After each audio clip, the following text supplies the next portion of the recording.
The battle you need to fight is you got 30 units in a bucket. You're only on pace to sell 16.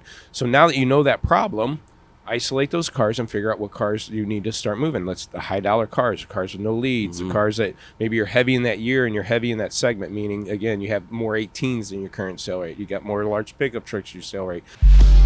Welcome to the Matador Buscast. Tune in for everything you need to know to stay in the know regarding the automotive industry. Here's your host, Jasen Harris. Hey, what's going on, Podcast Nation? It is Jasen Harris here, and thank you for joining me on another episode of the Matador Buscast. Yes, I said Buscast. I have done podcasts in planes, trains, automobiles, and yachts, but this is the first time I get to do a podcast on a bus, and it is very, very cool. And I have an amazing guest with me. I have the one, the only, the oh-so-famous Mr. Jasen Rice. What is up, brother? How you doing, man? Doing it's good. good to do this again with you. This is an awesome setting. This is cool. It's different. It's different. And I love finding different ways to put a podcast together. Hey, I love kicking off these podcasts with little origin stories, right? Because I'm always fascinated because I don't think anybody just wakes up one day and goes, "Yeah, the automotive industry. That's where I'm going to dedicate my lifelong career to." No. But so let's start there today. Jasen, how did you get started in this crazy little world we call the automotive industry? I always wanted to be a professional, but I was young. I was waiting tables. I flunked out of college, essentially.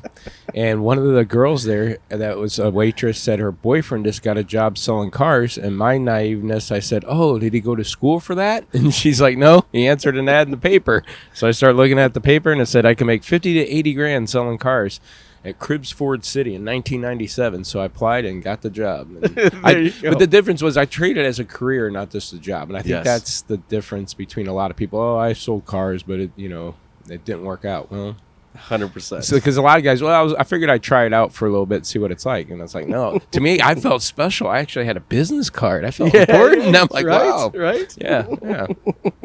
You know what? We get bit by the automotive bug. And once you're kind of in, you're kind of in. So, yes. I imagine that was the case for you. Do you remember the first car you sold?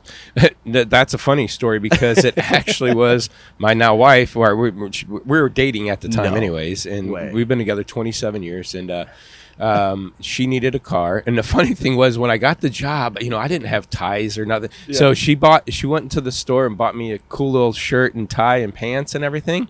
And so the first car I sold was to her. And guess what you do when you sell your first car?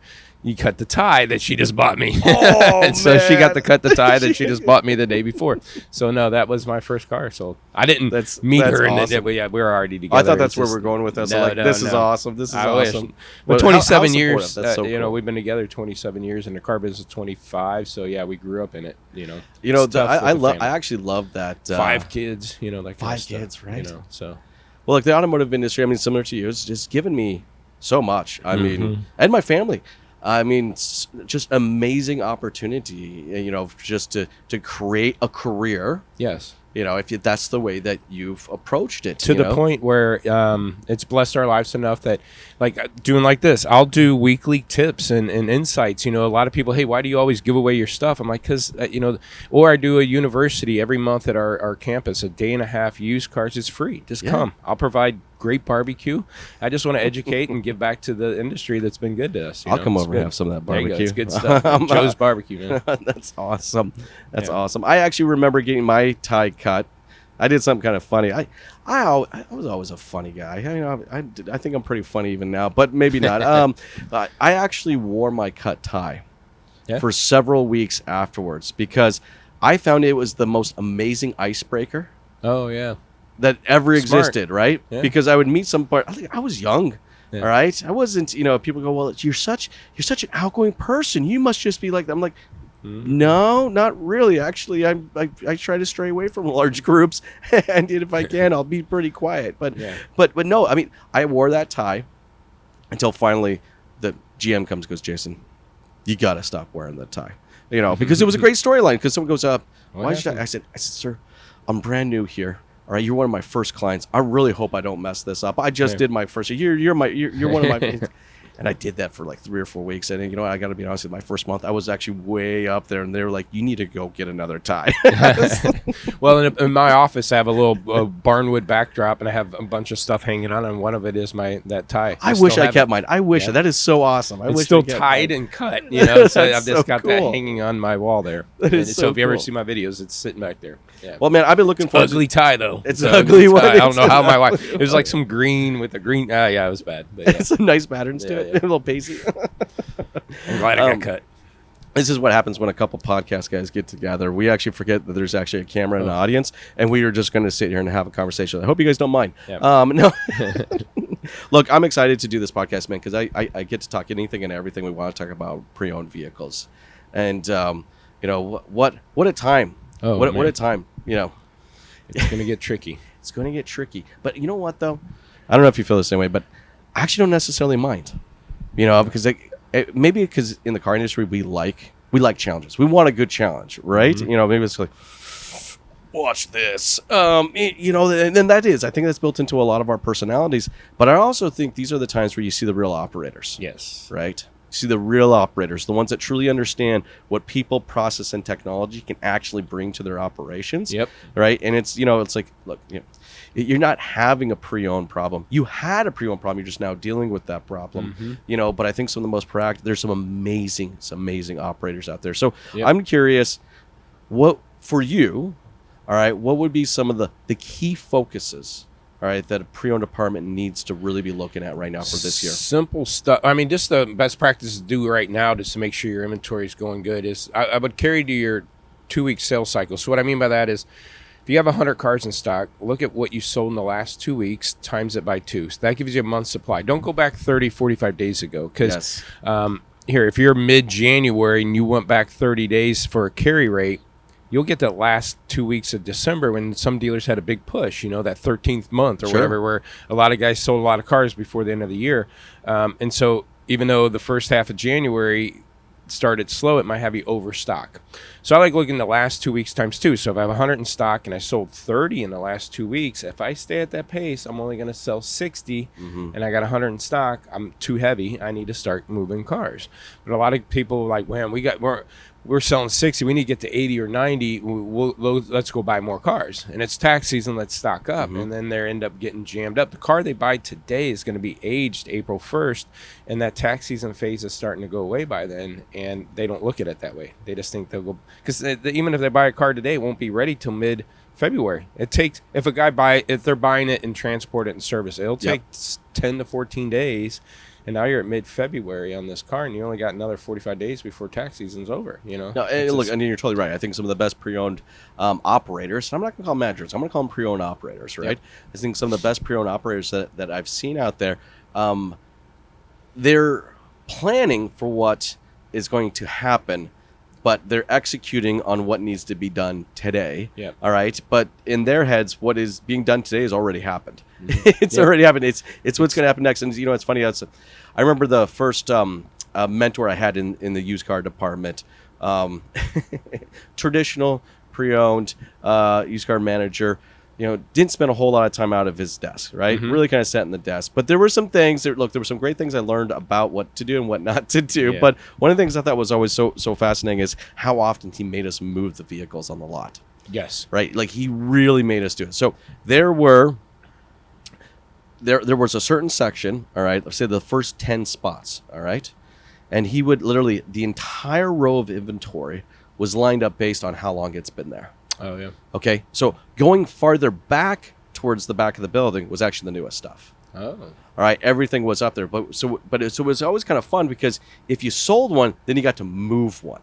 Okay. And I don't know if it was done on purpose or not, but he almost kind of gamified it. Oh, yeah. Where, you know, it was like, it was a game. It was like, okay, hey, I got one of the top 10, one of the 10, right? You know, kind of those, you know, I moved one of those. Now I get to take one from down there and I get to move it back up here, right? And that was just a way that he And has it managed kind of the flow? Well, I would thought that you would walk around those age cars because you probably couldn't make gross on them, and you take people to the back of the lot, and those ones in the front sat. But maybe they spiffed them on you. But no, that's real important as your virtual lot. I was just at a 20 group 2 weeks ago, and I didn't have access to their data, their inventory. But I went and not mystery shop, but I went and looked at their inventory. Yeah. See how their photos and descriptions and things were, and the not the funniest thing, but again, some best practices. Typically, all I had to do is sort it high to low price. Higher dollar cars tend to sit. Minivans will sit this time. So anyways, I just pick and choose some of these cars, and sure enough, I mean, there's pictures in the background with fully leafed trees, all green. I go look at the dash shot, picture of the dash, and it says 97 degrees, and they're in Philadelphia in January. When's the last time it's been 97 degrees? And count after count. I mean, literally a high percentage of their cars. I'm like, all right, these guys have an aging problem. How are these cars still here? One, but you need to go back out and remove that lot around. You need to rephoto those cars, get rid of the 97 degree temperature in January. Customer knows that car's stale and it's been sitting there. So again, redo those photos. You're going to need to do them now, and then come May or June, you got to redo the December cars and the January cars because they got bare trees in the background. So things like that, you're going to have to stay on top of. Well, I find it's a routine. Yeah. I think some of the best pre-owned operators that I've met have really kind of developed a routine that they really stick to. Mm-hmm. And, but I think the routine now, I think it's fundamentally changed. So I'd love to kind of get your thoughts on, what should be kind of that pre-owned operator routine these days. Well, the first one is look at your current inventory, and if you have an inventory management tool like a vAuto, Max Digital, VinQ, you go look at what you sold out of those age buckets in the last 2 weeks again. So a couple examples, either you look at percentage of your dollars in those buckets or units. Let's take units. That's easier math. So again, let's say you have in your 31 to 45 age bucket, you have 30 units sitting there. Mm-hmm. Over the last 2 weeks, you sold 8. For a month's supply, that only puts you on pace to sell 16 out of a bucket that has 30 cars. Yeah. So be aware of that. We call it work the facts, the WTF score. I wrote a book, a WTF book.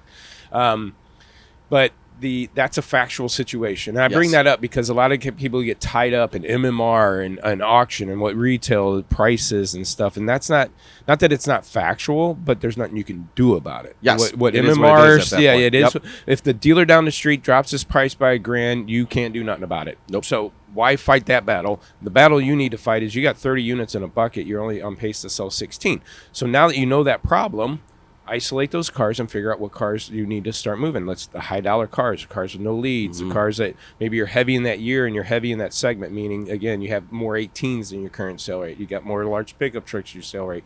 Imagine you're not selling enough out of 31 to 45 bucket, and you have you're heavy in 18s, you're heavy in large pickup trucks, you're heavy in 40 to 45 grand, and there's a 2018 large pickup truck in that bucket, and it hasn't had a lead, you haven't changed the price in 2 weeks. All those are factual situations.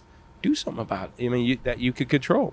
You can move that year. So, or you have leads you haven't contacted. Conversations. We were talking about that before. The leads that you have 5 leads, but you haven't contacted them 10 or 15 days. I'll talk to that about a used car manager. I said, hey, Mr. Manager, look out on your showroom floor right now, and let me ask you, if you've seen a customer walking around for 10 or 15 minutes and no salesperson helped them, they threw a chair through the window. 100%. But they get up and they go meet and greet and do something about it, get Tammy over, help them, and while Tammy's getting you the keys, let me go get you some water, we do something about it. Then I'll flip it around and go, how upset are you about this lead not being called in 10 days, 15 days? 10 days, 15 days. You wouldn't even let 10 minutes go here. You're just letting this happen? Oh, well, hold on. Let me get my BDC person. No. This is your responsibility. So that's another thing I think, inventory managers need to do is, there's a lot of analysis. There's a lot of analysis. Yes. And I love the fact you bring up conversation because I think it's probably one of the key things out there. It's like, I have a push right now. I would love to see managers stop counting leads and start counting conversations, right? Like, okay, I have this pre-owned vehicle. It's getting towards the tail end of its 60-day life with me. All right, what have been the conversation? Not the leads, leads. Like, would have been the real actual conversations, because I think as a leader, as a manager, I can dive into that conversation. I can look at it, and maybe I can advise or give recommendations, or maybe there's something about this that's just not connecting, but I need to analyze that conversation to know that. You guys evidently are digging deeper in that. But what I was talking about is one of the aspects we're digging into with that leads, and that's where, again, I'd like to see that conversation happen is, I was just telling you, we can go into CRM and see that Tammy did 200 activities yesterday. Yeah. But when I look at the activities that she did on my used cars, it was only 40 activities. So 70% of what she did for the day had nothing to do with my used cars that are sitting. And so an activity isn't necessary. So what other of the 200, what were you doing? Well, it could have been new car leads, which is fine. I need to work those. But it could have been the survey phone call reminder that the survey's coming, or anniversary calls or birthday calls that have no relevancy to help me sell these cars. I'm heavy and large pickup trucks. I need you to work those leads. We're going that deep, but then you're going even deeper. Again, having that conversation about conversations. Of those, how many actually had conversations to move up the pipeline? So yeah, it's getting it's getting deeper in those type of elements. We're becoming but day traders. Yeah, we're becoming day traders, right? It's like, where's the attention? Mm-hmm. Which unit has the attention? Which unit doesn't have the attention, right? And how? And like a good leader, how do I need to kind of move some of my efforts or those activities, right, to the places that do need attention? Yeah. But to your point, some of those they're not built that way. They're not built to give you that type of functionality. Yeah, and that's the thing. We'll be like, hey, you're heavy and large pickup trucks. Okay, well, let's isolate the large pickup truck leads, and we probably want to call them every day, every other day to get my sale rate back up so I'm not just dropping pricing. But if I have a 40-day-old lead on one of those large pickup trucks, my CRM, to your point, is not telling me to call them every day, every other day. It's like once a week, if that, every other week. Don't worry about calling that lead. It's 40 days old. But I'm like, hold on a second. I got trucks I got to sell, and there's somebody that's still active in my system. I need to work them. But yeah, to your point, CRMs just manage leads based on the age of the lead, which is irrelevant where the customer is in their buying cycle. Not in the importance of the vehicle that needs to get moved. Not only that, if there happen to be a lead on a car that's sold, can I switch them to this car to get it, switch them to this other car? Yeah, we talked about that last time. Yes. And I bring that up because, I'm buying probably 3 cars in a 6-month period. I just co-signed, I co-signed for my son. I'll be involved in. I co-signed for my son last week, so I helped him buy a car. Yep. My wife's lease is up in 6 months. And then my daughter is 15, turning 16 in July. She needs a car. And so my wife is already submitting. I mean, literally, I could show you my phone. There's 50 cars. And they're different because she's leasing a car right now, but we think we might buy a used one, a 17 or 18, 35 to 50 grand luxury SUV, Mercedes, even Porsche Cayennes and stuff. But that's the thing. She's sending me Audi. She's sending me a W. She's sending me a Mercedes. And she's sending me a Porsche. And then... and she even submitted a lead on a trade-in evaluation. She's like, hey, give me my license plate. I'm filling out a trade-in form. And at first I'm like, what? Don't know. I can do all that. And then I'm like, no, do it. I want to see what they do. I want to see what happens. I want to see what they say. So anyways, she's already contacted dealers. And if she submitted a lead on a car and it sells, do they continue? I could buy next week. I can buy 6 months from now. We could buy a Porsche. We could buy a Mercedes. So if she submits a lead on a BMW, but they had a Porsche Cayenne, how do they know? How do they know? Because Audi, whatever. That's right. She's on the marketplace. I'm just looking for a luxury SUV, 35 to 40 grand with Apple CarPlay with decent miles. Yeah. And if you could throw whatever, and most people I think are like that. They're segment price point driven. Segment and feature kind of price points. I think we talked about this once on a podcast we did together. How my wife, we were getting a minivan at the time. My kids were younger, so we were getting a minivan, right? And she's like, "Well, I want one of the ones with those power sliding doors." So I said, "That's fine." I said, and she's like, I like these town and countries. I said, okay, that's great. Here's 6 Chrysler dealerships I know won't owe me over. Yeah. So go check these ones out. And probably between the 6 of them, they probably had 40, 50 town and countries between those 6 locations easily, right? Now, look, we both know all town and countries have power sliding doors. Like, that's just what you get. Okay. She come back to me and goes, I found 2. You found 2? Yeah. Well, okay, well, send me the 2 over and just let me know why you found those 2. And sure enough, it was the only 2 that took a picture of the sliding door button. Oh, wow. So we're talking, I know we mentioned a little bit earlier about kind of imageries and the importance of it. And there you go. So there were 50 opportunities All right. Yeah. But the only one she found were the two that actually had the button a picture. picture of the Oh, button wow. with actually the sliding door. So, Wow. but it's little things. I think that's the kicker. I think some of the best pre-owned operators I've ever met, all right, just have an uncanny ability to really identify the little things, because those little things make big difference in our operations. What would be some of the little things, if you were talking to an operator right now, what would be some of the little things that they need to go back and take a look right now around their pre-owned Again, do that operations? virtual lot walk. Make sure, and this is the time of year with the cold winter or the weather going up and down. You're gonna have shots of low tire warnings, right? You're gonna have Yes. temperature. You have the trees in the background, that kind of stuff. Don't start the car and take pictures, because the exhaust fumes come out, look like the car's on fire, that kind of stuff. But also the comments, to your point. Even if they didn't have a picture of the power door, if that said power sliding doors, maybe she would have picked that up. So, do all the goodies. And meta tag it in a way where you don't know if they're looking for moonroof or sunroof. So put both in your comments. You don't know if they were looking for Bluetooth or sync, or if they're looking for rear entertainment or DVD player, 7-row passenger or 3rd-row seating. Rear. So nav, GPS, or navigation. What are they looking for? Put all that in your comments to maximize your searches, because that's the thing. You're not going to sell a car until somebody clicks on the VDP page, get the photo. But you're not going to get the VDP until you show up in a search. So if they're in there looking for moonroofs and you have it as sunroof, are you getting found?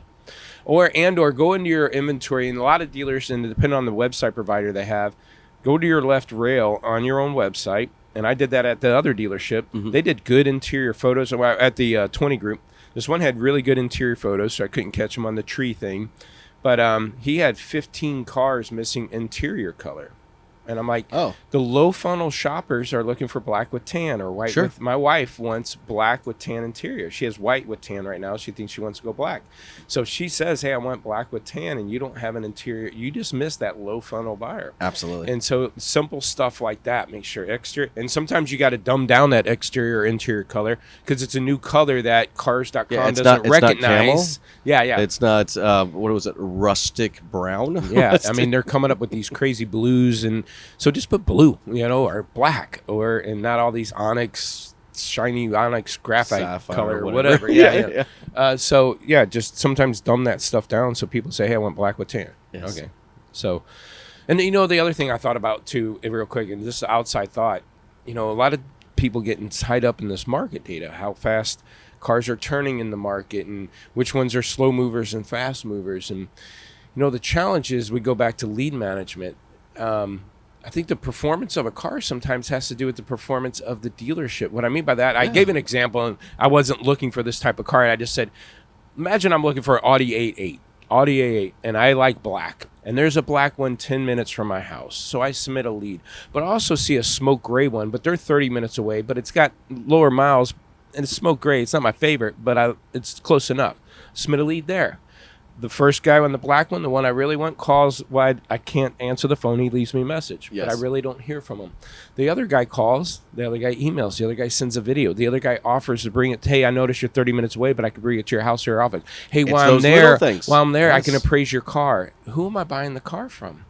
I'm buying the smoke gray one, even though I wanted the black one. The black one might have been a better mover in the market. But that sounds like the better experience. Because that person element, I wanted a red F-150. I bought a blue one only because the guy, I'm saying, the guy with the blue one. Process technology. Exactly, yes. Exactly. So don't minimize the opportunities you have, and because, again, you never know. And don't degrade a particular vehicle. Oh, this car sucks. Well, probably because you handled it wrong. You might have had leads and no one followed. Yeah. So look, it is the little things. When I had my dealership, I started doing this, which is actually what the exercise came outside of the automotive industry. And I think sometimes we need to do that.